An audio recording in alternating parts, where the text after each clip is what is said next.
Hi, it's time for another verb of the day. Today's verb is vote. Let's take a look at some of the definitions for this particular verb.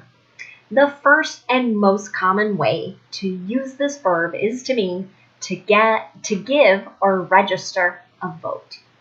If you're in the United States right now and following the news, then you know there's a pretty large election that will be happening in about 5 weeks, and many people are talking about registering to vote and then the actual act of voting. So casting a ballot is another way to express this idea. That is, I would say, the main usage for this verb, but people tend to use this verb informally too.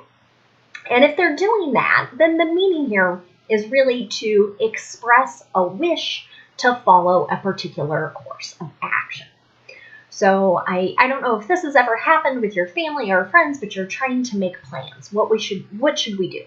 One person maybe wants to watch a movie, one wants to go for a walk, right? And somebody might say, oh, I vote for the movie, right? So they're informally saying, I wish to do this particular activity or action. Vote is a regular verb.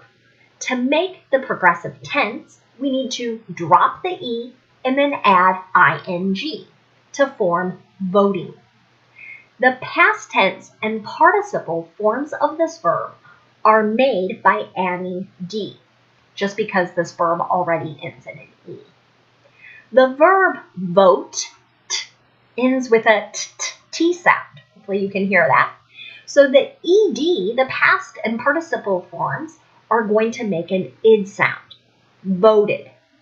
Voted. Let's take a look now at some phrasal verbs.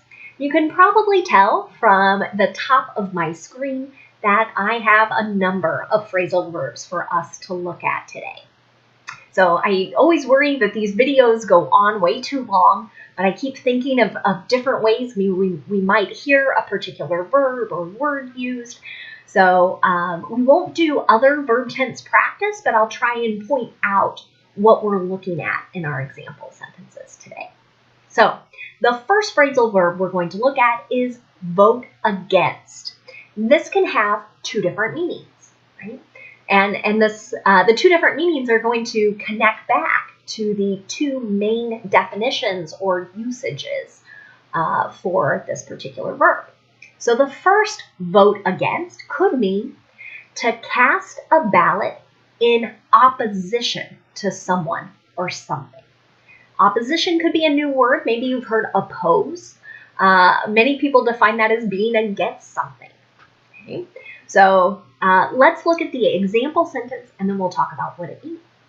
He voted against raising taxes. Okay? So this is an example of simple past tense. Here, there must have been some sort of formal vote. Maybe there was a referendum, or maybe this person is in a legislative body, either at a state level or federal or national level. So here, this person casts a ballot and says, whatever this plan is, it's going to raise taxes. I do not support it. So I'm voting no on this particular thing. The second way we can use vote against is to mean to express a preference against something. Right? So remember, our second definition talked about having a particular wish. So this is very close in meaning. Let's look at an example of this. The kids voted against having broccoli for dinner. Okay? So here, this is not a formal thing, right? I'm assuming the parents did not get out slips of paper and ask the children to cast their vote or register their votes, right? They just said, hey, we're thinking about peas, carrots, or broccoli, and the children say, oh, not broccoli, right? That's all that means. Another phrasal verb you might hear is to vote down. This means to defeat something by voting. Here's an example sentence of that. The committee voted down the proposal. So in this upcoming election, many states and localities will have different issues on the ballot that might relate to changing a particular state law or making an amendment to a current law. And here, after the votes are counted, right, if something does not have enough, right, so it loses, right, then we could use this phrasal verb, vote down. My example sentence was another simple past tense usage of the verb. The next phrasal verb we're going to look at is vote for. And this is really going to be the opposite of vote against. So again, it's going to have these two meanings that connect back to our main definition. The first meaning for vote for is to cast a ballot in support of someone or something. So in the previous example, right, we had he voted against raising taxes. Now he voted for raising taxes. Again, another simple past tense. Here, the person is saying, yes, I think we should do this proposal or this plan, which will result in taxes going up. Just like vote against, vote for could be to express a preference for something. Right? So you want to do this particular thing. Here's an example of that. The kids voted for having ice cream for dessert. So they were in support of this activity. Okay. And again, not a formal cast of a ballot. Let's continue looking at some more phrasal verbs. The next one is to vote in. It means to choose someone for a particular office, role, or position. I know many of our examples, and particularly at this time when we think of the word vote, we're thinking about elections for government offices in particular. But this can happen in other places as well. Sometimes in school, the children or the students vote in certain people to represent them or hold certain positions. This could happen at work or on nonprofit boards. So people who are volunteering their time and they want to serve in a leadership role, they might also be voted in. So here's an example of that. She was voted in as treasurer last week. So all of the previous examples were in simple past tense, but they were in active voice. In this particular sentence I just gave you, that's an example of passive voice. So here we don't know who did the voting, right? We just know kind of the result.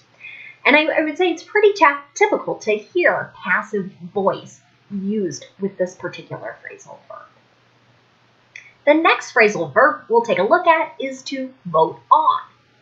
It means to decide on a particular course of action through an organized vote. Let's look at an example sentence. He believes that Congress should vote on the bill before Election Day. So, again, he believes Congress should decide on a particular course of action by having a formal vote. And should vote on is an example of a modal with advice. Right? So we use should for advice. Vote out means to decide by vote that someone will no longer have their particular role. So this implies somebody is currently holding an office, some sort of elected position or other role. Again, it doesn't have to be government. It could be in a different environment, whether that's work or school. But let's take a look at an example. Will the senator be voted out of office. So again, are the people going to select someone else to represent them in the U.S. Senate? That's what the question is asking. And this particular example sentence is another passive voice. This is passive future. Will the senator be voted out? We don't know who is doing the voting based on just this sentence. But if you live in the United States, you know kind of registered people over the age of 18 have the ability to make this decision. The last phrasal verb we're going to take a look at today is to vote through. It means to approve or allow something to pass or proceed through an official, organized vote. Here's another example of this. The city council will vote through the new ordinance. Now, as we look at that sentence, you might be thinking, ordinance, what's that? It's another word for a law. We tend to use that with city laws, though, and this is just the word you will hear, city ordinance. You're not so likely to hear about a city law. We tend to use law with the state and our federal government. This sentence is another example of active voice in the simple future. And what we're talking about is the city council is going to approve this new law. Okay, let's take a look now at some words that are related to our verb vote. And we're going to start with the noun form of this word. Same spelling, same pronunciation. Really, the way we tend to use this noun is to mean a formal indication of a choice between two or more candidates or courses of action, expressed typically through a ballot. So could be electronic now, but many times it's paper. Or it could be by a show of hands, right? Maybe you had to do that in one of your classes before. You know, should we work on this today or should we talk about that? Let's get a show of hands. That's all that means, right? Sometimes votes are done by voice, right?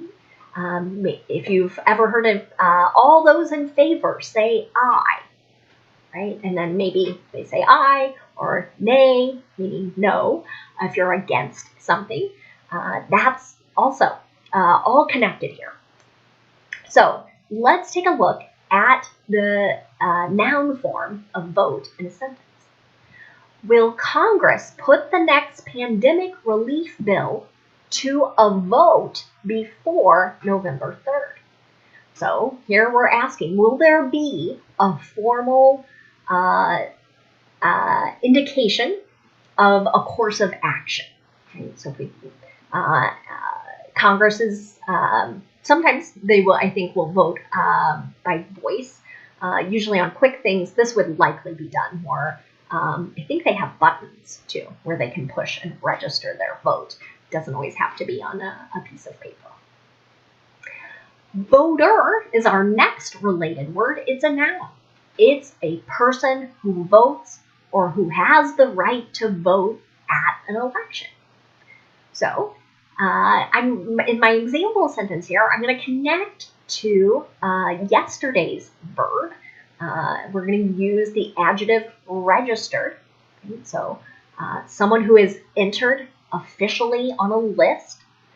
Registered voters have an important decision to make this November. I feel like I've heard this sentence in numerous campaign ads that I hear on the radio and on television, and that sometimes pop up as I'm online. The next word we're going to look at is re-vote. Now, you might recognize the prefix re, R-E. Generally, it means again. So, this verb means to give or register a vote again. So, there are instances and rules sometimes where a second vote is necessary to make a decision for something. Let's take a look at this usage in a sentence. The city council will re-vote on the request next month. So maybe they messed up their procedure or some new information came to light. And so, again, they're going to look and cast their ballots again on this particular request. Revote could also be a noun, right? So adding this prefix creates a verb and a noun, right? So the noun meaning is the act or process of voting again, right? So we still have that again in there connected to the root. So let's look at an example of that word in a sentence. The committee scheduled a revote for next week. And I'll just point out here that I've many times had students ask me, well, how do I tell if the word's a noun or a verb in a sentence, right? And there's always great clues, right? So if we see articles, and, the, before a particular word, that's a good clue that it's being used as a noun. So in both revote, here you can see my article A, and it's up here as well. Those are great indications it's being used as a noun. Thanks so much for watching today's video. I hope you have a great day.